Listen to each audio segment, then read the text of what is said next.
सारे कॉन्सेप्ट ना अब यहीं से निकल रहे हैं। बुर्जुआ से मैंने बताया था, फिर कैपिटलिस्ट बन जाएंगे, सोशलिज्म आएगा, कम्युनिज्म आएगा, सब इसी के क्रम में सारे जाएंगे यहीं से, है ना। The main results of the reformation, the main results of the reformation was to free the kings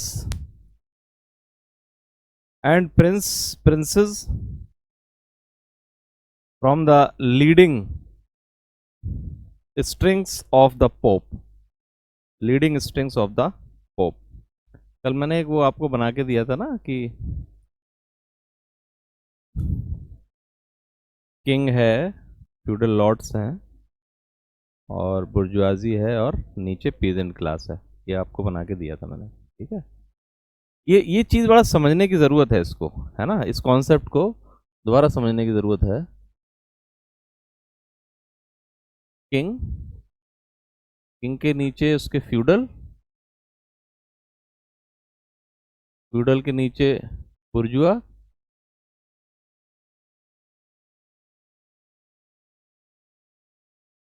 और उसके नीचे पीजेंट क्लास।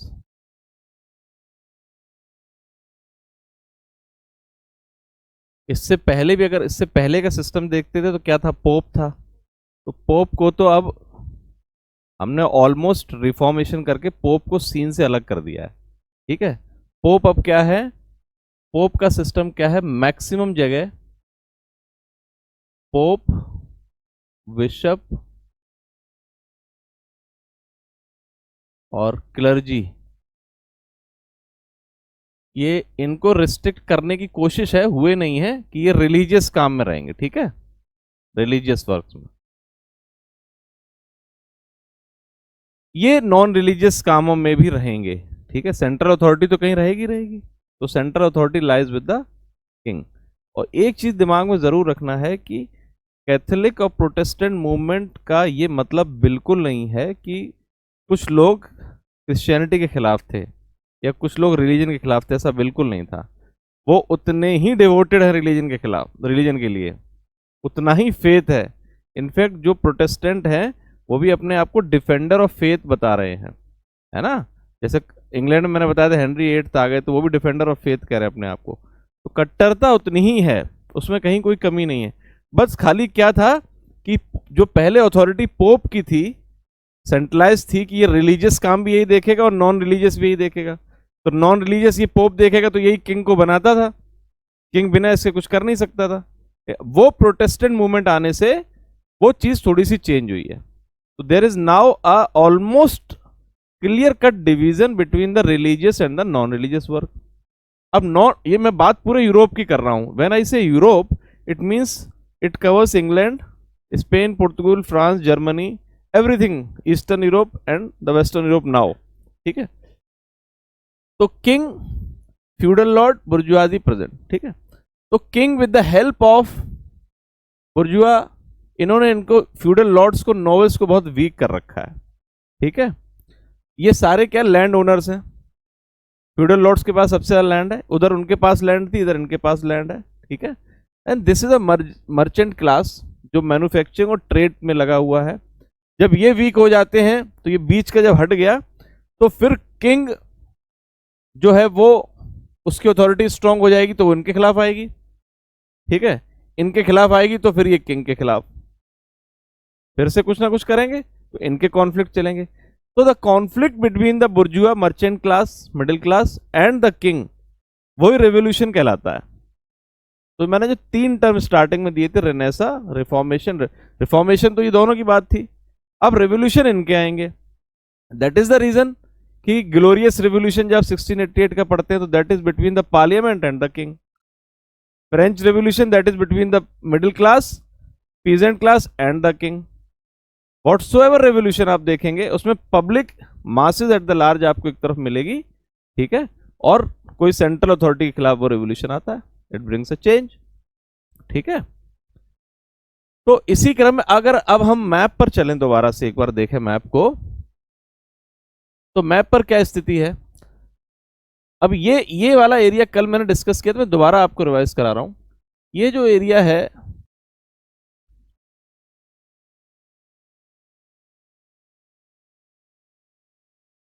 यहां से मान लेते हैं।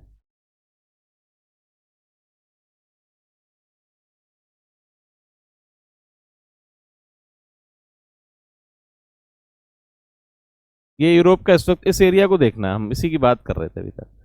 तो इस एरिया में हम देखते हैं कि अगर हम इंग्लैंड की बात करेंगे, ठीक है, तो यहाँ पे क्या था, टुडोर डायनेस्टी है। आज मतलब समअप करते हैं अगर, तो यहाँ पे हमने टुडोर डायनेस्टी से छोड़ दिया था, और टुडोर डायनेस्टी में कौन थे, हेनरी थे। हेनरी 8 था ना, ठीक है, टुडोर में था। यहाँ स्पेन, पुर्तगाल, ऑलमोस्ट फ्रांस, ऑस्ट्रिया, ये वाला जो एरिया था,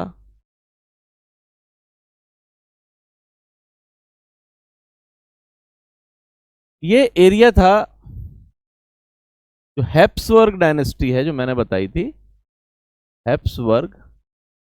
देखो दिमाग में रखना, कहीं ना कहीं बहुत आपको काम आएगा। दो डायनेस्टी, टुडोर डायनेस्टी हो गई, एक हैप्सबर्ग डायनेस्टी हो गई। इसका जो किंग था वो चार्ल्स फिफ्थ बने इसके किंग, ठीक है। अब इन दोनों में अंतर क्या था कि ये हेनरी ने तो अपने आप को प्रोटेस्टेंट डिक्लेयर कर दिया था, और उसने कहा कि I am the whole sole in charge of the church, I am the defender of the faith. और पोप को अलग करके सारी चर्च, सारी मोनेस्ट्रीज की प्रॉपर्टी अपने चर्च में ले ली, और इन्होंने एक स्टेब्लिश कर दी वहां पर church of England, church of England establish कर दिया। और ये डिपार्टमेंट हो गया वहां पर गवर्नमेंट का, ये आज तक चला आ रहा वहां पर। ऑन द कॉन्ट्ररी चार्ल्स जो थे ये कैथोलिक हैं, और इन्होंने पोप का साथ दिया। जब रोमन और लुथरन अलग अलग हो गए तो साइड हो गए ना लोग। अब देखिए कि हाफ ऑफ द यूरोप जिसपे तो इनका कब्जा था चार्ल्स फिफ्थ का, तो इसका मतलब कैथोलिक तब भी ज्यादा थे, ठीक है। चार्ल्स फिफ्थ पोप के साथ था, तो ये कैथोलिक था। कुछ एरिया और भी हैं, ये इटली रोम के आसपास यहां से, और ये आपका सिसिली, नेपल्स, ये कहलाते हैं आपके पेपल स्टेट्स। आपने सुना होगा, एनसीईआरटी में ही पढ़ा होगा, पेपल स्टेट का मतलब क्या था, यहां पर सिर्फ पोप है, पोप का कंट्रोल है यहां पे, ठीक है। पेपल स्टेट हो गए। जिस एरिया रोम के आसपास जो छोटे छोटे स्टेट्स थे वो पोप के कंट्रोल में थे, और पोप के डायरेक्ट कंट्रोल में थे, एम्परर भी पोप की तरफ था, ठीक है। इधर तुर्की में मैंने बताया था आपको, कॉन्स्टेंटिनोपल, यहां पर सुलेमान आ गया है,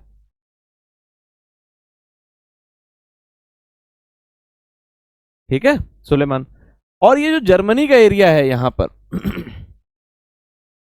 इसमें क्या है कि छोटे छोटे जर्मनी में प्रोटेस्टेंट वॉर सबसे ज्यादा चला। आधा जर्मनी आज भी प्रोटेस्टेंट रिलीजन को मानता है, ठीक है। तो जर्मनी में जो छोटे छोटे स्टेट्स थे, कहीं पे ड्यूक आ गया, कहीं पे प्रिंस आ गए, कोई किसी इलेक्टर के, ये क्या टर्म थे, as per their power and the resources, किसी को कैटेगरीज थी, ठीक है। ड्यूक हैं, कहीं पे प्रिंस हैं, कहीं, ये छोटे छोटे उसमें बट गया जर्मनी में, ठीक है। फ्रांस की स्थिति देखेंगे अगर आप, तो यहां पर एक, मतलब ऐसे मान लीजिए हम टर्म करते हैं पर्सनल मोनार्क था। पर्सनल मोनार्क है, उसको ऑटोक्रेटिक भी एक नाम दे सकते हैं। वाई पर्सनल ऑटोक्रेटिक, यहां पे ये था कि मतलब फैमिली का ही आएगा, ठीक है। और वो अपने आप को बिल्कुल, मतलब फ्रांस की बात अलग करेंगे, फ्रांस बहुत ऊपर था इन सब में इस वक्त। फ्रांस सबसे ज्यादा पॉपुलस, सबसे ज्यादा प्रॉस्परस, सबसे ज्यादा प्रोडक्शन वहीं पे हो रहा है, production of woollen, silk, perfume. आज भी आप देखते हैं परफ्यूम पेरिस के, है ना, ये सारा क्लास वहां पे मैन्युफैक्चरिंग कर रहा है। ये अलग एकदम स्टैंडर्ड, इसका स्टैंडर्ड ही अलग है ना। तो फ्रांस पे डिस्कशन हम अलग से करेंगे। तो फ्रांस की स्थिति ये थी ऑटोक्रेटिक। यहाँ पे आप मान लेते हैं वो लुइस 14 हम देखते हैं, है ना। ये चार्ल्स फिफ्थ ही है जिनके समय कहा जाता था, ब्रिटेन में आपने पढ़ा होगा, sun never sets on European land. ये चार्ल्स फिफ्थ ही कहता था, इतना बड़ा इसका एरिया था। इंग्लैंड वाले नहीं कहते थे, चार्ल्स फिफ्थ कहते थे, ये कैथोलिक चारों तरफ इन्हीं का था पृथ्वी घूमेगी तो सन तो मिलेगा ही उनको कहीं ना कहीं, सन नेवर सेट्स ऑन। ठीक है, अब ऐसी स्थिति में अच्छा हाँ, अब ये क्या है कि यहां पे आपको स्विट्जरलैंड दिखाई पड़ेगा। स्विट्जरलैंड ने अपने आप को रिपब्लिक डिक्लेयर कर लिया है, बट अभी स्विट्जरलैंड को एज ए रिपब्लिक और स्टेट्स ने मान्यता नहीं दी है। ठीक है, छोटा सा एरिया है, रिपब्लिक हो गया वो। अब बात अगर करते हैं हम यहां पर अब क्या हुआ कि चार्ल्स फिफ्थ की जब डेथ हो गई तो इनका बेटा आया फिलिप। फिलिप सेकंड कहलाया। ठीक है, तो फिलिप सेकंड स्पेन का तो राजा है ही, स्पेन, ऑस्ट्रिया, और यहां पे नीदरलैंड एक जगह है, अगर हम उसको थोड़ा सा बड़ा करें क्या आ जाएगा, चलिए जस्ट देख लेना नीदरलैंड यहाँ पे करें। तो नीदरलैंड, तो आपने जो पूछा वो नीदरलैंड क्या है कि आज का नीदरलैंड क्या है, वहाँ 12 प्रोविंसेस है। 12 में से 2 प्रोविंसेस क्या है कि नॉर्थ साइड में नॉर्थ हॉलैंड के हॉलैंड जो है, हॉलैंड में, हॉलैंड को बोलते हैं लो लैंड बेसिकली, सी के कंपैरिजन में लो लैंड्स हैं वहां पे, इसलिए इसको हॉलैंड बोलते थे, हॉलो लैंड्स भी बोलते थे। तो जब नेचर का क्या करता है, जब ऐसी एडवर्स सिचुएशन में कोई लोग रह रहे होते हैं, जैसे मराठा बहुत पावरफुल ताकतवर क्यों बने, क्योंकि वो बहुत ऐसे टेरेन में रहते थे कि बहुत उस टेरेन की वजह से थोड़े मस्कुलर हो जाते थे। ठीक है, ठीक बात इनके साथ भी, हॉलैंड वालों के साथ भी थी। ये सी के किनारे थे तो देवर द सी फेयरर्स, समुद्र में बड़ा एक्सपर्ट थे ये, और समुद्र में एक्सपर्ट होने की वजह से ये ट्रेड भी करने लगे। ठीक है, और अब फ्रांस जब फिलिप आया तो इसने कहा कि इन पे कंट्रोल करेंगे हम। किस पर? नीदरलैंड वालों पे। नीदरलैंड की स्थिति समझ ली क्या? नीदरलैंड में ये था एक समय में कि नीदरलैंड में एक जगह है Antwerp, it was consider to be an capital and a central place. City जो थी, यहां पर दिन भर में करीब 5000 मर्चेंट्स इकट्ठे होते थे, और हॉलैंड के सी पर करीब 2500 वेसल्स इकट्ठे होते थे, मतलब जहाज आते थे यहाँ पे सामान लेकर के और सामान देकर के। तो आप समझ लीजिए कितना कितना बिजनेस हो रहा होगा, सारा खेल बिजनेस का ही है। वही मर्चेंट क्लास जो डेवलप हुआ यहाँ पर, ये ग्रोथ कर रहा था। चार्ल्स फिफ्थ तक तो ठीक था, वो डिपेंड करता बेटा वैसा हो ना हो, कोई पता नहीं ना। ये आए इन्होंने कि नहीं अब हम उनको फ्रीडम नहीं देंगे, उन्होंने मैसेज किया, टैक्सेशन बढ़ाने का कुछ किया, कॉन्फ्लिक्ट शुरू हो गए। और कॉन्फ्लिक्ट इस लेवल तक गए हैं कि अब आप हिस्ट्री पढ़ेंगे तो एक इनका ड्यूक था, फिलिप का एक ड्यूक था अल्वा, बड़ा ही खतरनाक ड्यूक था, इसको भेजा गया नीदरलैंड। इंक्विजिशन, 3 लाख लोगों का इंक्विजिशन डिक्लेयर कर दिया। तो 3 लाख लोग, मतलब उस वक्त जो वहां की पॉपुलेशन थी, वो सारी की सारी पॉपुलेशन, उन्होंने कहा इंक्विजिशन नहीं मान रहे, सबको जला दिया जाएगा। ठीक है, अब ऐसे में सोचिए, यहां ड्यूक ऑफ अल्वा, वहां कोई लीडर नहीं था, तो वहां पर एक लीडर निकल करके आता जिसका नाम था विलियम ऑफ ऑरेंज। ठीक है, तो to cut the story short, Netherland इन्हीं का ही पार्ट था, बट इंटरनल वॉर हुए, कॉन्फ्लिक्ट हुए, और उस कॉन्फ्लिक्ट की वजह से नीदरलैंड में क्या हुआ कि हॉलैंड एक एरिया था और एक एरिया था बेल्जियम। तो बेल्जियम तो स्पेन के पास रह गया और हॉलैंड जो है वो फ्री हो गया। और हॉलैंड के जो किंग, अब को किंग किसको बनाए, किंग तो ऐसे बनता था, तो इनसे विलियम से कहा, लेकिन ये नहीं माने, बट फिर भी लोगों ने इनको फादर विलियम की उपाधि दी। ये father William, William of orange जो है ये जाने गए यहाँ से। और जो हॉलैंड के जो लोग थे वही डच कहलाए, तो उन्होंने डच रिपब्लिक अपने आप को डिक्लेयर कर लिया। इधर स्विट्जरलैंड रिपब्लिक डेवलप हो गई, उधर डच रिपब्लिक डेवलप हो गई। ठीक है, और मैंने आपको बताया था कि पुर्तगीज भारत में आए थे और डच भी आ रहे हैं, चूंकि जब 2500 वेसल हैं, इतने मर्चेंट तो ट्रेड तो हो ही रही ना, तो डच भी नीचे नीचे आ रहे हैं यहां पर करके। ठीक है, तो डच अगर नीचे आएंगे, इंडिया में आएंगे, डच उधर स्पेन में नहीं गए, अमेरिका में नहीं गए, वो इधर आ गए। ठीक है, तो पोर्तुगीज और डच के क्योंकि पोर्तुगीज तो यहीं पे है, डच, इसलिए पोर्तुगीज और डच के भी कॉन्फ्लिक्ट आपको दिखाई पड़ते हैं इंडिया में। कम इसलिए दिखाई पड़ते हैं कि वो इंडिया में वो समझदार थे, वो इंडिया में जब आए तो उन्होंने कहा कि इंडिया में बहुत कुछ नहीं है, मलेशिया जाना है, जावा सुमात्रा पे जाना है। तो आप डच की कॉलोनीज वहां देखेंगे। ठीक है, कॉलोनी का मतलब ये भी होता, मैं आज डिक्शनरी देख रहा था सुबह, मैंने कॉलोनी का वैसे तो बहुत सारे मतलब दिए, अगर आप डिक्शनरी में देखेंगे बड़ा इंटरेस्टिंग उसका वो दिया हुआ है, मैं पढ़ के सुनाता हूं, मैंने कहा आप लोगों को दिखाता हूं। एक शब्द के कई मतलब हो सकते हैं। A body of people who settle far from home but maintain ties with their homeland. Inhabitants remain nationals of their home state but are not literally under the home state system of government। ये एक मतलब है। A group of organisms of the same type living or growing together। दूसरा है place where a group of people with the same interest or occupation are concentrated। तो Dutch आएंगे यहाँ पे नीचे 7 लोग आकर के यहाँ पे अपने आप को कॉलोनी स्टेब्लिश कर लेंगे। ठीक है, तो जब कोई व्यक्ति यहाँ आकर के अपने आप को सेटल करेगा लेकिन अपनी होमलैंड से कनेक्शन नेशनैलिटी का नहीं छोड़ेगा, तो इसका मतलब वो नीचे आकर के कभी आपका नहीं होगा। वो भले ही साल 2 साल 100 साल 200 साल रहे सब यहाँ पे, बट वो यहाँ पे उनकी होमलैंड उनका वही है, नेशनैलिटी वो वहीं से अपने आप को कनेक्ट करते। इसलिए तो जब ऐसा है तो वो जब उन्हें मौका मिलेगा एक्सप्लॉइट करने का तो वो रुकेंगे नहीं। तो this is the reason all the European company which came here, they came with the clandestine mindset, पीछे दिमाग में ट्रेड दी और उन्होंने यहाँ आके सेटल्ड हो गए, सदियों रहे, but still they continuously they doing their exploitations। यहां पे एक्सप्लॉइट करते तो वहां भेजते थे।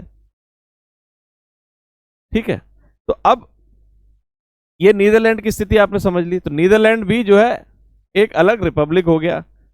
मैंने बताया था यूरोप में टर्मोइल था, तो नीदरलैंड इस तरह से अलग हो गया, हॉलैंड बन गया, ये डच आ गया। ठीक है, अब हम थोड़ा सा आपको एक और अच्छा सा कुछ कॉन्सेप्ट बताते हैं आज। अब याद अगर आप पढ़ोगे हिस्ट्री में तो एक आप 1215 का मैग्ना कार्टा पढ़ते हैं।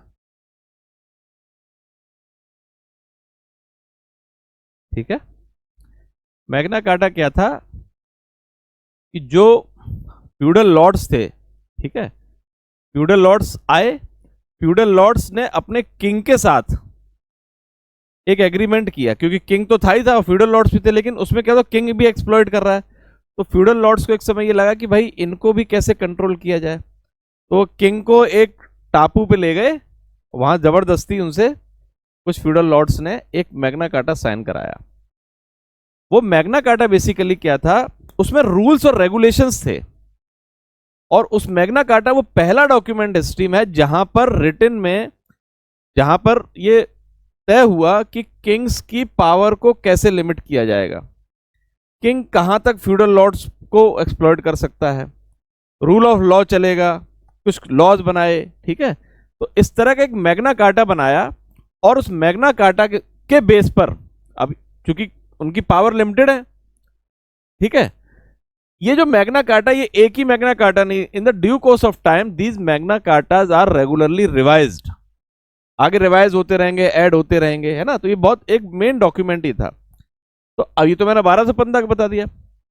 अब इस समय जब आप आएंगे फ्यूडल लॉर्ड्स, अभी इस वक्त जब आप आएंगे, अब हम बात कर रहे हैं आपसे इंग्लैंड की। ठीक है, यहां की बात ऑलमोस्ट क्लियर हो गई आपको, इंग्लैंड की थोड़ी सी डिटेल में बात करेंगे, और इंग्लैंड का फिर हम फ्रांस की बात करेंगे। जर्मनी, जर्मनी में जब फ्रांस की बात करेंगे तब जर्मनी भी आपसे डिस्कस करूंगा थोड़ा सा, तो आप ओवरऑल ये सारे देश आपके दिमाग में आ जाएंगे, है ना। तब आप अपने देश में और फिर आप इंटरनेशनल रिलेशन में जो जो करना है वो आप तब कर सकते हैं। उसके बाद इस मैग्ना कार्टा से क्या हुआ, अब इंग्लैंड में हम आ जाएं तो इंग्लैंड में वही स्थिति है, किंग है, फ्यूडल लॉर्ड्स है। ठीक है, तो मैग्ना कार्टा के बेस पर इंग्लैंड में आपको एक पार्लियामेंट दिखाई पड़ती है। इंग्लैंड की जो पार्लियामेंट है, that parliament is based on this Magna carta. ठीक है, फ्यूडल लॉर्ड्स ने साइन करा लिया और उन्होंने कहा हमारा एक हाउस होगा अलग, जहां पे हम लोग बैठ करके अपना डिस्कस किया करेंगे। ठीक है, तो वो एक उस वक्त पार्लियामेंट नहीं थी, उस वक्त हाउस था एक उनका। ठीक है, इन the due course of time जब किंग एकदम मेन टॉप पर पहुंच गया, नॉन रिलीजियस वर्क में सिर्फ किंग रहेगा, तो ये पार्लियामेंट अब दिखाई पड़ रही है। अब इस पार्लियामेंट में था कौन, किसने बनाई थी, फ्यूडल लॉर्ड्स ने। तो इसमें क्या हुआ, हम कह सकते हैं कि एक हाउस ऑफ लॉर्ड्स था।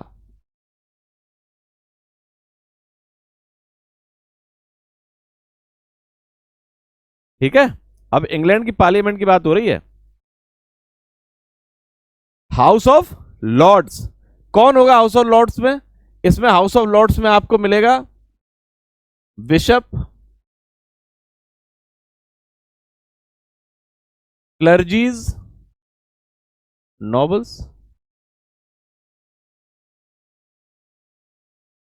ठीक है, एग्जिस्टेंस में तो हैं ये सारे लोग। तो इन ये अब ये देखो कि कौन है। These are the big land owners in the area, not bigger than the king, but these are the big land owners. ठीक है, अब जब लॉर्ड्स आ गए और इधर हेनरी आ गया,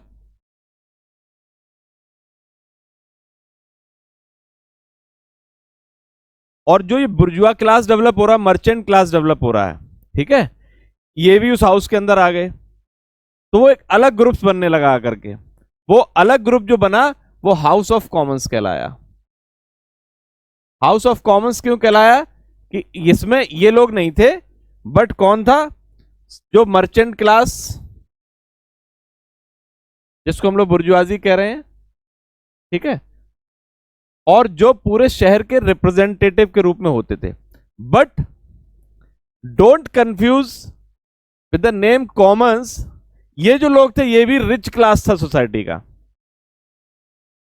ठीक है, अब जब हाउस ऑफ लॉर्ड्स और हाउस ऑफ कॉमन्स बन गए, जिसको पार्लियामेंट कहा गया, और पार्लियामेंट को लीड कर रहा है किंग। ठीक है, सेम स्ट्रक्चर आपके यहां है देश में, हमने यहीं से तो कॉन्सेप्ट लिया है। हमारे यहाँ प्रेसिडेंट हो गया किंग आज की तारीख में, हाउस ऑफ लॉर्ड्स राज्यसभा हो गई, और हाउस ऑफ कॉमन्स लोकसभा हो गई। ये वहीं से कॉन्सेप्ट आ रहा है। जब ये लोग एक हो गए तो देखा गया कि कॉमन्स ने देखा, अच्छा ये तो है ही कि रिच क्लास और नीचे वाले क्लास में अंतर अपने आप पता चलता रहता है। लॉर्ड्स जो थे वो कॉमन्स को कुछ समझते नहीं थे जरूर हाउस के अंदर, समझते कुछ नहीं थे। तो merchants they have approach the king, उन्होंने किंग से कहा कि भाई ये तो हमें कुछ समझते ही नहीं है। तो किंग ने कहा कि अब जो टैक्सेशन, अच्छा टैक्सेशन पहले लगाना है क्या करना है वो लॉर्ड्स डिसाइड कर लेते थे और किंग को कन्विंस कर लेते थे। किंग ने कहा कि नहीं, अब इनकी राय ली जाएगी और इनके बिना टैक्सेशन नहीं लगाया जाएगा। ठीक है, आप ये समझ लीजिए कि पावर ऑफ पर्स जो होती है ना, उसका अलग ही खेल है। जस्ट इमेजिन आप सबके अकाउंट में 5-5 करोड़ रुपए हैं बैंक में, 5 crore rupees, and you are free. 5 crore रुपए आपके हैं, आप फ्री हैं कि उसको कैसे भी खर्च कर सकते हैं। कोचिंग करने आओगे और 5 लाख पे ब्याज आएगा, बैंक का इंटरेस्ट आएगा, अरे आएगा 3-4 लाख रुपए, पढ़ोगे उसके बाद कौन माथा पच्ची करेगा किताबों में, जॉर्ज फॉर्ज सब करके, सोचिए आप। तो power of purse is a very big power. अब टैक्स लगेगा, वो टैक्स बिना हाउस ऑफ कॉमन्स के अप्रूवल के लगेगा ही नहीं। जब हाउस ऑफ कॉमन्स के अप्रूवल के नहीं लगेगा तो हाउस ऑफ कॉमन्स भी क्या हो गया? पावरफुल हो गया। ठीक है, और हाउस ऑफ कॉमन्स धीरे धीरे धीरे करके ज्यादा पावरफुल हो जाएगा, आप देखेंगे यहां पर। ठीक है,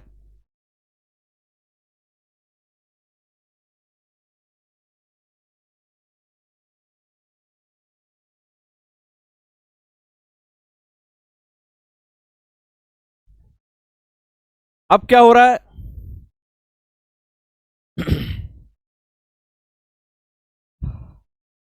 जब हाउस ऑफ कॉमन्स पावरफुल हो गया तो फिर से किंग के और हाउस ऑफ कॉमन्स के जो मर्चेंट हैं उनके कॉन्फ्लिक्ट शुरू हो गए। ठीक है भाई, नेचुरली एक पावरफुल हो जाएगा, मैं वहीं पे आ रहा हूं धीरे धीरे करके। किंग और हाउस ऑफ कॉमन्स के कॉन्फ्लिक्ट शुरू हो गए। अच्छा, कितनी भी पावरफुल हो पार्लियामेंट उस वक्त किंग से ज्यादा पावरफुल नहीं थी। ठीक है, यही समय है कि अब यहां पर जो है वहां की क्वीन बनी क्वीन एलिजाबेथ। मैंने बताया था एडवर्ड बना था, एडवर्ड के बाद क्वीन एलिजाबेथ बन गई थी ना। और क्वीन एलिजाबेथ जो थी वो जब किंग बनी तो वो बड़ी बैलेंस टाइप की किंग थी, मतलब वो ये कॉन्फ्लिक्ट जो थे उनको अवॉइड करना जानती थी। तो उन्होंने लोगों को, मर्चेंट को समझाया कि let's not go into the conflict. उनको देखो पोर्तुगीज और स्पेनिश को कितना काम कर रहे हैं, कितना बिजनेस कर रहे हैं, हम लोग कॉन्फ्लिक्ट्स में लगे हुए हैं। उन्होंने कन्विंस किया, और कन्विंस करने के बाद लोगों को समझ में भी आया। तो पहले तो बारबेरियन ही है, भी बहुत डेवलप तो है नहीं। तो एक डेरेक करके एक इनका कैप्टन था, सर डेरेक, सर ड्रैक। इसने कहा कि मैडम रुको, मैं करता हूं कुछ। अब वो इंग्लैंड की स्थिति आप देख ही रहे हैं, तो वहां से जहाज लेकर के निकलता था, और जो स्पेन के जहाज आ रहे हैं उनको लूटना शुरू कर देते थे। ठीक है, स्पेनिश अरमाडाज जो आते थे, अरमाडा मतलब ग्रुप ऑफ शिप्स, ठीक है, वो आते तो उनको पहले लूटना शुरू कर दिया। तो एलिजाबेथ को लगता था कि यार क्या लूट वूट कर रहे हैं, अच्छी बात नहीं है ना। फिर एक और निकलते हैं, सर रेलिग, रेले बोलते हैं उनको। सर रेले जाते हैं, ठीक है, सर रेले जो थे वो अपना शिप लेके निकलते हैं इंग्लैंड से, और यहाँ आते होंगे, यहाँ पे आ गए, ईस्ट कोस्ट पे आ गए सर रेले। ठीक है, Queen Elizabeth was considered to be a virgin queen, शादी नहीं की थी उन्होंने। उसके सम्मान में उन्होंने इस एरिया का नाम रखा वर्जीनिया। ठीक है, उनके सम्मान में रखा। तो मतलब अब मैं ये बताना इसलिए चाह रहा हूं कि अब बाद में अभी यहीं पे आप सारी कॉलोनीज आएंगी धीरे धीरे कर करके। ठीक है, मैं बताना ये चाह रहा हूं कि क्या कैपेबिलिटी थी क्वीन एलिजाबेथ के पास कि उन्होंने अपने मर्चेंट्स को, वो जो कॉन्फ्लिक्ट उससे पहले का था, उस कॉन्फ्लिक्ट को खत्म करके मर्चेंट्स को सी में निकाला उन्होंने। और क्वीन एलिजाबेथ जो है 1603 में शी डाइड, और उससे पहले ईस्ट इंडिया कंपनी को चार्टर दे दिया था कि भाई तुम लोग व्यापार करना है कि नहीं करना, लड़ रहे हो आपस में, चलो कंपनी बनाओ। 31 दिसंबर 1599 विच इज ऑलमोस्ट 1600 को एक charter, royal charter queen Elizabeth ने दिया। वहां के मर्चेंट्स ने एक कंपनी बनाई, हाउस ऑफ कॉमन्स में जो लोग थे वहां के मर्चेंट्स ने कंपनी बनाई और रॉयल चार्टर लिया व्यापार करने के लिए।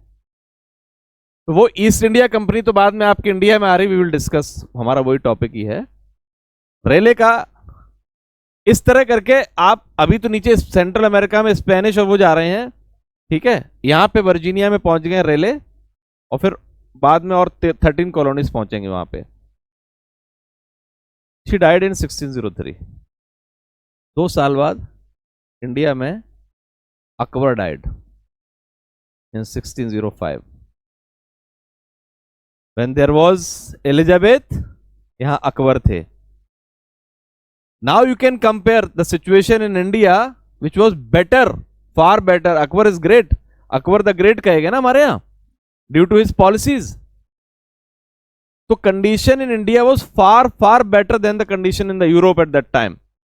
क्या स्थिति देखिए चल रही है यूरोप के अंदर। जर्मनी में 30 इयर्स ऑफ वॉर चल रहे हैं, 18 से 48 तक जर्मनी वॉर चल रहा है। फ्रांस में अलग स्थिति चल रही। तो ये मैं आपको भी बताना ये इसलिए चाह रहा हूं कि आप इस सारी चीजों को कंपैरिजन कर पाए, इन सारी चीजों का।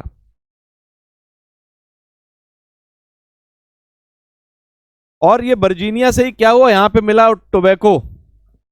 तो the habit of smoking, although it has nothing to do with the UPSC,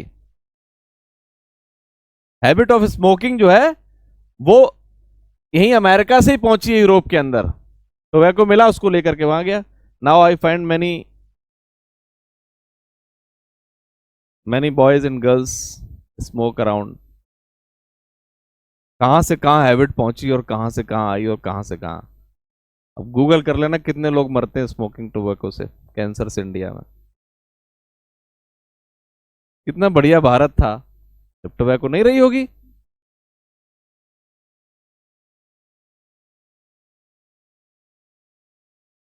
Elizabeth के समय जो थे विलियम शेक्सपियर भी आए हैं। मतलब एलिजाबेथन एरा जो है बड़ा अच्छा एरा बोला जाता है ना, उन्हीं के समय विलियम शेक्सपियर भी आते हैं और भी कुछ अच्छे राइटर्स आते हैं।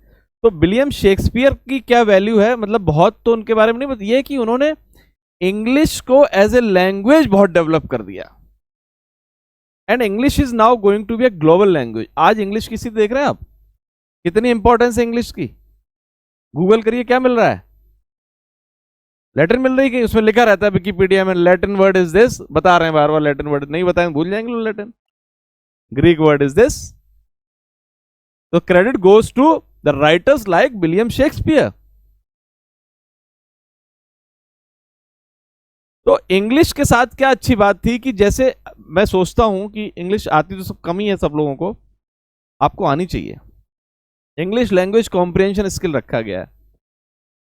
खूब चिल्लाते रहे नेता, पब्लिक प्लेटफॉर्म हिंदी को बढ़ावा मिलना चाहिए, ये होना चाहिए, वो होना चाहिए, बट वो भी जानते हैं कि इंग्लिश की वैल्यू क्या है। बिना इंग्लिश के आप ग्लोबल ट्रेड कर नहीं सकते, सारा खेल ट्रेड का है। और इंग्लिश को इतना मतलब साधारण लैंग्वेज बना दिया कि आप देखिए, जैसे फॉर एग्जाम्पल मैं आपसे पूछूं how are you, and now this sentence is equal for everyone. और हिंदी में कैसी है तू, तू कैसा है, कल कहां था। अब सपोज हमारी तरफ तू तड़क कहा जाता और आपकी तरफ नहीं कहा जाता तो खराब लग जाएगा आपको। ऑल्दो हम दिल से नहीं बोल रहे हैं खराब, बट आपको लैंग्वेज खराब लगेगी। इंग्लिश में एक ही बात है, how are you, how are you, how are you, it's all same, उसका मतलब एक ही है। ये क्वालिटी थी इंग्लिश की, ये क्वालिटी है इंग्लिश की। तो दिस इज द रीजन कि इंग्लिश सबको आनी चाहिए, सीखनी चाहिए आप लोगों को इंग्लिश। और ग्लोबल ट्रेड तो बिना उसके हो नहीं रहा है। तो एलिजाबेथ के समय ये इंग्लिश एज ए लैंग्वेज, जो वर्नाकुलर लैंग्वेज, जिसको पोप मना कर रहा था, प्रोटेस्टेंट रिफॉर्मेशन नहीं होता तो लैंग्वेज डेवलपमेंट ही नहीं हो सकती थी। तो the development of language is the result of reformation moment. ठीक है।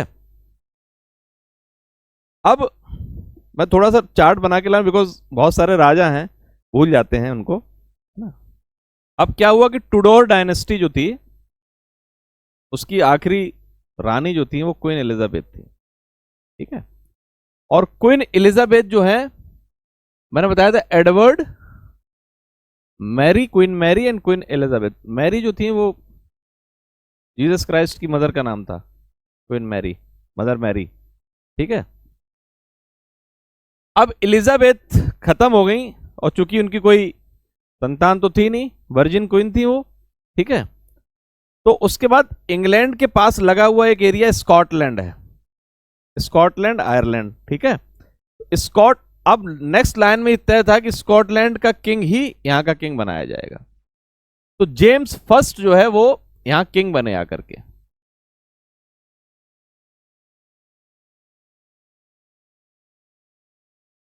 तो इससे क्या हो गया कि एक तो स्कॉटलैंड और इंग्लैंड अब एक हो गया आकर के। इससे अच्छा कुछ हो नहीं सकता है। इस किंग के साथ प्रॉब्लम क्या थी, ही was a believer of divine God, divine rights. ठीक है। और अगर ये divine rights, divine king, divine God का बिलीवर था, तो ये he was tilted maximum towards the Catholic ideology. He was not Protestant and he disliked parliament. उन्हें पार्लियामेंट का क्या मतलब है यहां पे। अचानक एलिजाबेथ के आने के बाद, जब जेम्स फर्स्ट स्कॉट, अब वो एलिजाबेथ की लाइन खत्म हो गई टुडोर की, स्कॉटिश, स्कॉटिश किंग को स्टुआर्ट किंग की डायनेस्टी बोली, स्टुआर्ट डायनेस्टी बोलते हैं इनको, अब पढ़ेंगे ना तो स्टुआर्ट मिलेगा। जेम्स फर्स्ट आता है, और जेम्स फर्स्ट ने पार्लियामेंट को कोई वैल्यू नहीं दी उन्होंने। थोड़े से कैथोलिक उसके भी थे। मैं एक बात और आपको बताना चाह रहा था यहां पर, प्रोटेस्टेंट की विशेष बात बताना चाह रहा था आपको। मैंने कल कहा कि rise of bourgeois is directly proportional to the rise of protestants. ठीक है। इसका मतलब हो गया कि बुर्जुआ बढ़ेगा, प्रोटेस्टेंट बढ़ेगा। इसको कन्वर्सली करके भी बोल सकते हैं कि प्रोटेस्टेंट मूवमेंट बढ़ेगा। तो प्रोटेस्टेंट मूवमेंट क्या था कि नॉन रिलीजियस वर्क में पोप इंटरफेयर नहीं करेगा। अगर वो नहीं करेगा इंटरफेयर, तो बिजनेस क्लास, बुर्जुआ क्लास फ्री रहेगा थोड़ा काम करने के लिए, तो बुर्जुआ बढ़ेगा। तो प्रोटेस्टेंट बढ़ेंगे तो बुर्जुआ बढ़ेगा। प्रोटेस्टेंट की एक विशेष बात बताता हूं आपको, कोशिश करिए पकड़ने की मैं क्या कहना चाह रहा हूं। कैथोलिक्स में क्या था, उनका कहना था कि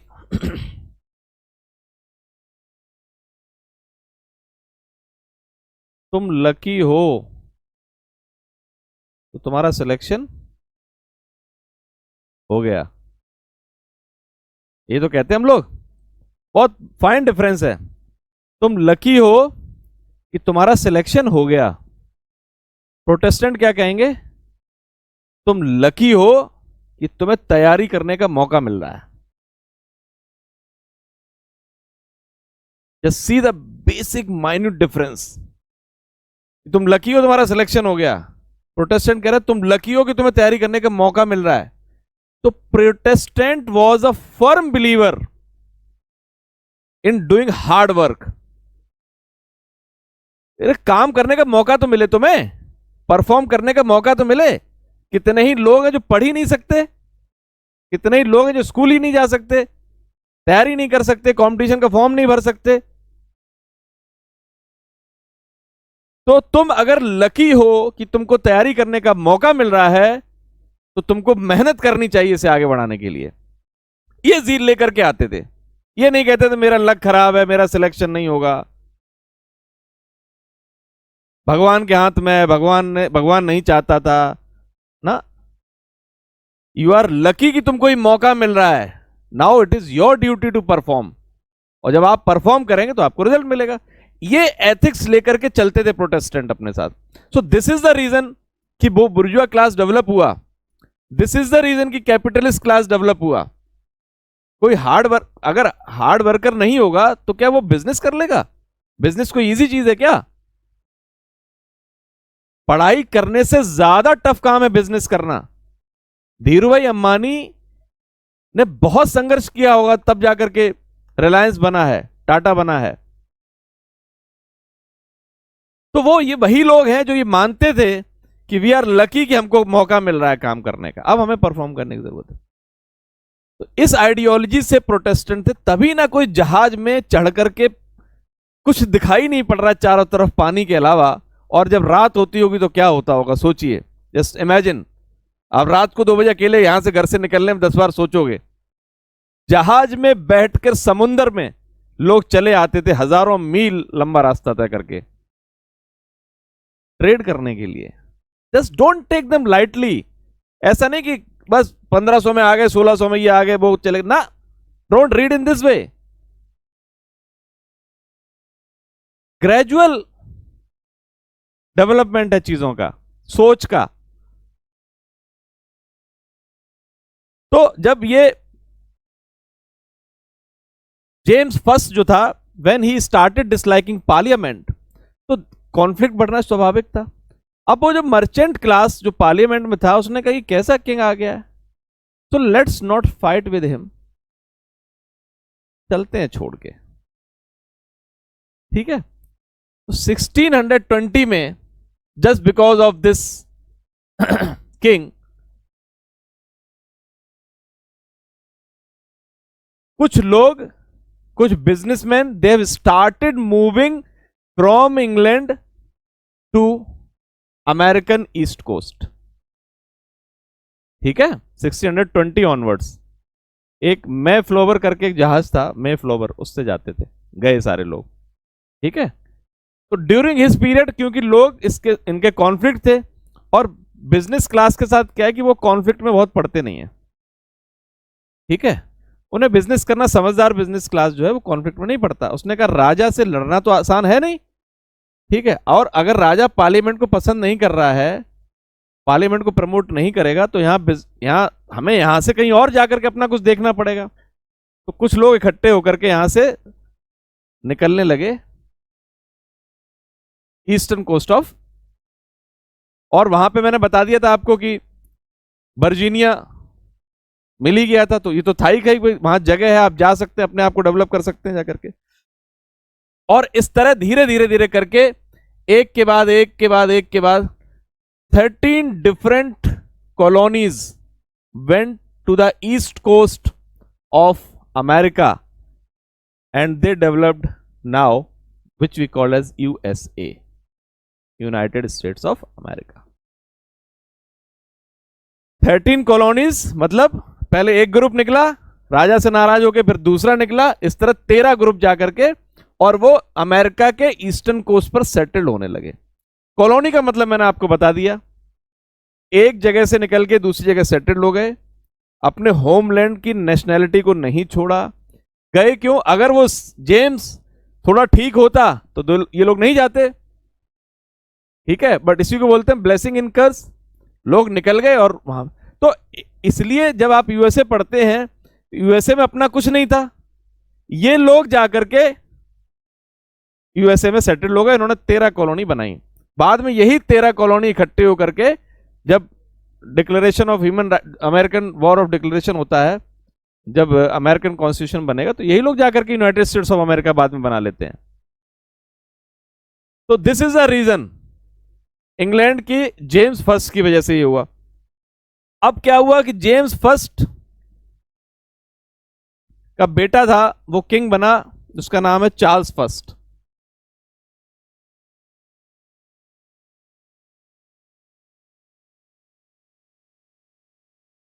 ये बना 1628 में।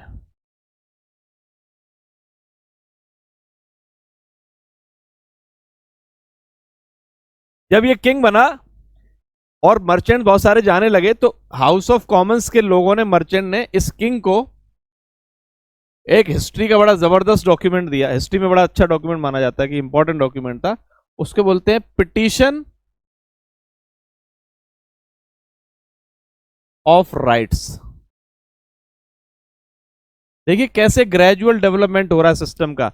यही जाकर के आज आपका कॉन्स्टिट्यूशन ऑफ इंडिया बनेगा। हिस्टोरिकल डेवलपमेंट जो आप पढ़ते हो पॉलिटी में, संविधान का ऐतिहासिक विकास, तो यही है। पिटीशन ऑफ राइट देते चार्ल्स को कि Charles, mister Charles, these are the right mentioned in this petition which we are giving you very humbly. इसमें जो तुम्हारे अधिकार है तुम वही काम करोगे, उससे ज्यादा नहीं करोगे। सब लोग छोड़ के जा रहे हैं देश, लंदन छोड़ के जा रहे हैं यहां से। चार्ल्स ने कहा कि राजा को राइट्स बताए जाएंगे, राजा के राइट्स ये डिफाइन करेंगे। उन्होंने कहा पार्लियामेंट भंग, कोई पार्लियामेंट नहीं आएगी। पार्लियामेंट खत्म कर दी भाई ने। ठीक, अब पार्लियामेंट जब खत्म हो गई 1628 में, तो भैया कितने दिन तक पार्लियामेंट खाली रहती? पार्लियामेंट दोबारा बुलाई गई 1628 के बाद 1640 में दोबारा कन्वीन की पार्लियामेंट बनाएगी।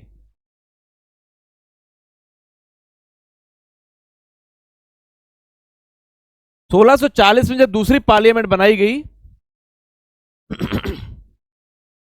अब इस पार्लियामेंट में दो फाड़ हैं।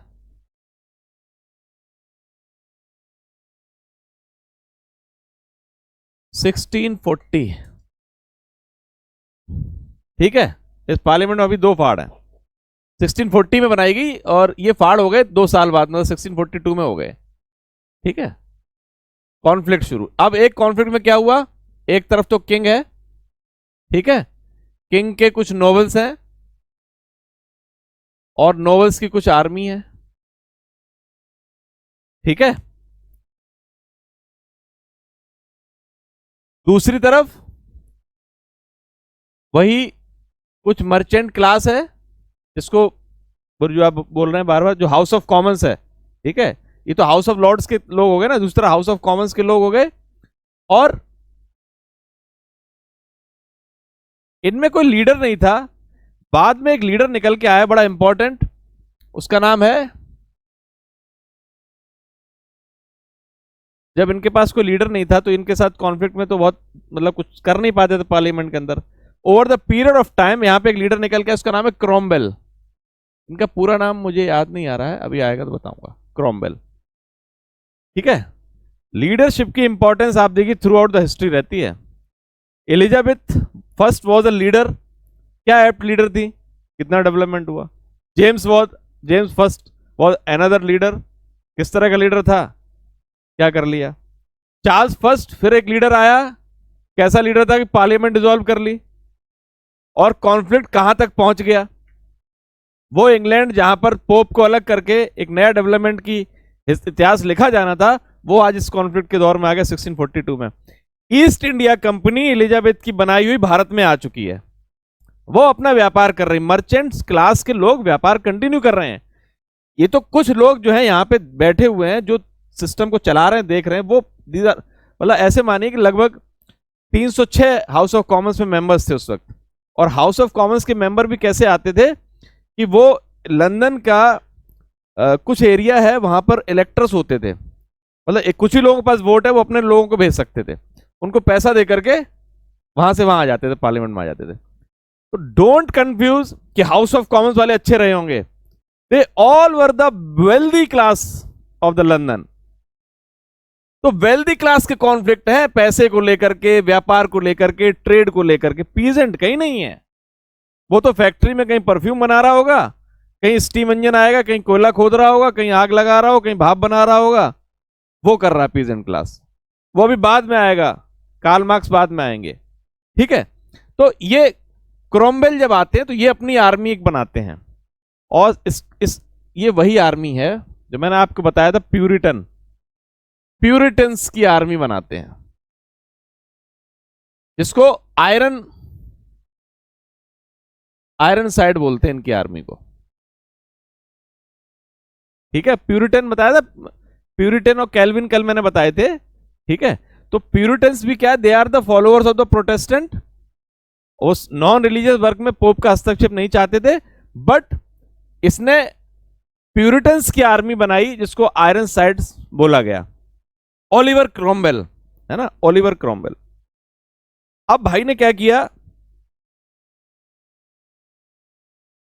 इसकी आर्मी ने इस राजा को, चार्ल्स को इंप्रिजन कर लिया, ठीक है। मतलब आप देखो 1646 ऑलमोस्ट, राजा को हाउस ऑफ कॉमन्स के निकला हुआ एक लीडर ओलिवर क्रोमवेल, उसने लोगों को इकट्ठा किया, राजा की आर्मी के खिलाफ एक आर्मी खड़ी करी, प्यूरिटन्स, और उस आर्मी की मदद से, उनके कर्नल्स की मदद से इस राजा को इंप्रिजन कर लिया। अब पार्लियामेंट में लॉर्ड्स भी बैठे हैं, कॉमन्स मर्चेंट भी बैठे हैं। मर्चेंट क्लास ने, हाउस ऑफ कॉमन्स ने राजा को कैप्चर कर लिया। ये लोग बोले कुछ कुछ, अरे गलत कर रहे हो, लॉर्ड्स बोले, नोबल्स। तो वो कर्नल जो थे उन्होंने बाहर, चलो बाहर हटो, तुम पार्लियामेंट में नहीं हो। तो ऐसा हो, इसको बोलते हैं कर्नल प्राइड करके था, कर्नल प्राइड। वो जाता था एकदम पार्लियामेंट के अंदर, मैंने मूवी भी देखी उसकी। हाँ भाई कौन बोल रहा है, पकड़ के खींच के बाहर उसे, लॉर्ड्स को। सो दे वर सो पावरफुल, जस्ट इमेजिन। उसको बोलते थे प्राइड पर्ज, ठीक है। अब now this Oliver Cromwell team, house of Commons had decided कि king will be trialled, king का ट्रायल चलेगा। उन्हें क्या, कभी हुआ ही नहीं किंग का ट्रायल, ये तो बहुत ही अजीब सी बात है। किंग का ट्रायल हुआ, और व्हाइट हॉल के अंदर 1649 में किंग का सर कलम कर दिया गया, ठीक है।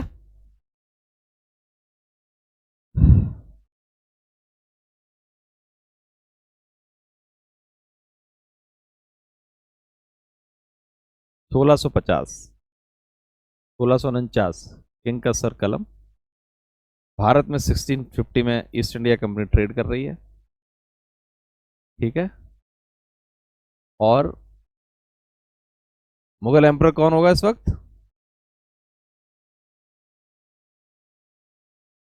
जहांगीर के पुत्र Shahjahan. Shahjahan was also very apt Mughal emperor, we will discuss later on.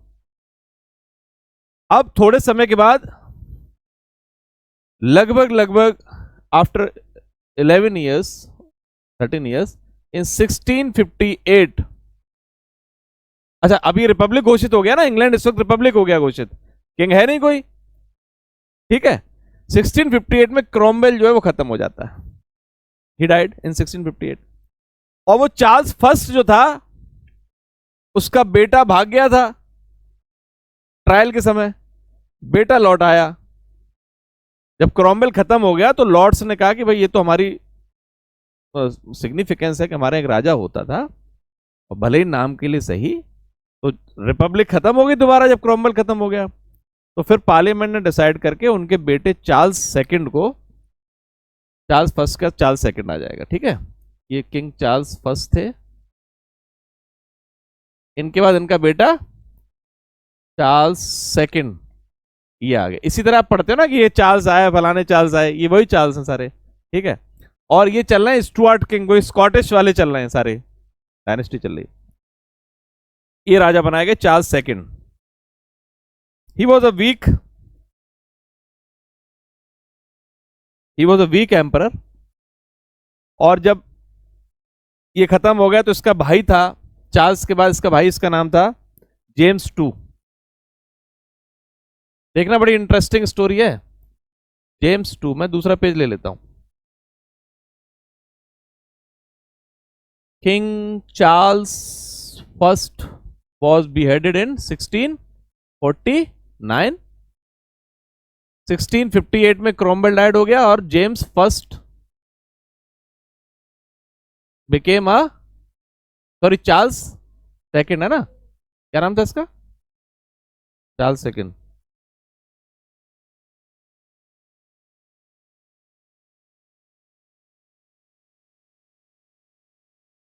He was a weak leader, weak था, तो वीक के बाद इसका ब्रदर जो था, ही वॉज, इसका नाम है James, James second, he become a king.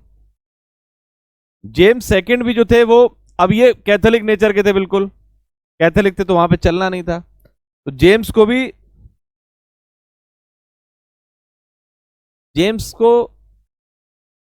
James ने रिफ्यूज ले लिया, वो चले गए फ्रांस। और इस वक्त एक चीज ध्यान रखना कि फ्रांस, मैंने बताया था, was a very prosperous state and powerful state. वो गेम कर रहा है फ्रांस बैठ करके, जर्मनी में कहां वॉर कराना है, इंग्लैंड में क्या डिस्टर्बेंसेस कराने हैं, ठीक है। और नीचे उनकी भी कंपनी इंडिया में आई हुई है, फ्रांसीसियों की कंपनी आई हुई है, ठीक है। तो अब ये तो चला गया, रेफ्यूज ले लिया इसने फ्रांस में। अब दिक्कत आ गई भाई कि अब राजा कहां से लाएं, ठीक है। तो वो जो मैरी थी, वो थी अभी विलियम ऑफ ऑरेंज, जहां वो नीदरलैंड के फादर विलियम थे, वो ऑरेंज, वहां के विलियम को ऑरेंज बोलते थे, वहां से एक राजा लाया गया। कि वो जो विलियम है, जिनकी शादी, विलियम ऑफ ऑरेंज है ये, इनकी शादी मैरी के साथ हुई, तो he was a, they were the joint sovereigns, ठीक है। 1688 में बने, इसीलिए इसको ग्लोरियस मूवमेंट के नाम से जाना जाता है, हिस्ट्री में ग्लोरियस मूवमेंट के नाम से जाना था। मैरी के इनके खत्म होने के बाद मैरी की सिस्टर बनी एनी। लास्ट, इससे पहले मैंने आपको बताया था, Charles second, he took a refuge and he went to France. हाँ, जेम्स सेकंड फ्रांस चले गए वो। अब यहां पर पार्लियामेंट के सामने क्राइसिस है कि किसको राजा बनाए। तो पार्लियामेंट ने चूज किया कि विलियम ऑफ ऑरेंज को राजा बनाएंगे, बट यहां पे रॉयल फैमिली की मैरी भी है यहां पर, तो मैरी के साथ उनकी शादी करा दी, दोनों की शादी हो गई, तो जॉइंट सोवरेन हो गए। यहां तक कोई दिक्कत है? अब मैरी के मरने के बाद मैरी की सिस्टर जो थी एनी, उनको वो बना दिया गया, क्वीन बना दिया गया, queen any. She died in 1714, 1714 में शी डाइड इन। जब ये खत्म हो गई हैं, यहां से समझिए, अब यहां पर स्टुअर्ट डायनेस्टी खत्म हो जाएगी 1715 में। अब पार्लियामेंट के सामने फिर से क्राइसिस है नए किंग की। Now they went to the Germany, और जर्मनी में हैनोवर से एक प्रिंस को लेते हैं जिसको जॉर्ज बनाते हैं, जॉर्ज फर्स्ट, ठीक है। तो ये चूंकि हैनोवर जर्मनी का था, इसलिए यहां से अब डायनेस्टी शुरू हो जाती है, हैनोवेरियन डायनेस्टी। क्लियर है? अब आप सोच रहे हो वहां से क्यों राजा ले आए, कोई डिवीजन थोड़ी ना है वहां पे, अभी कोई क्लियर का ऐसा डिवीजन थोड़ी ना है। जर्मनी में भी प्रोटेस्टेंट मूवमेंट चल रहा है, तो बहुत सारे ड्यूक, बहुत सारे प्रिंसेस जो हैं, जो जिन्होंने अपने आप को जर्मनी में स्टेट्स बन गए ना छोटे छोटे, तो जो प्रोटेस्टेंट स्टेट थे वहां से हैनोवर प्रोटेस्टेंट स्टेट का जो किंग था, प्रिंस था, उसको ला करके उन्होंने अपना किंग बना लिया। तो अब जो चल रहा है आज, वो उसी की चेंज चल रही है, हैनोवर की, जर्मनी कई किंग की चेंज चल रही है। चार्ल्स थर्ड है, कौन है? प्रिंस चार्ल्स है ना आज अभी जिनका हुआ है।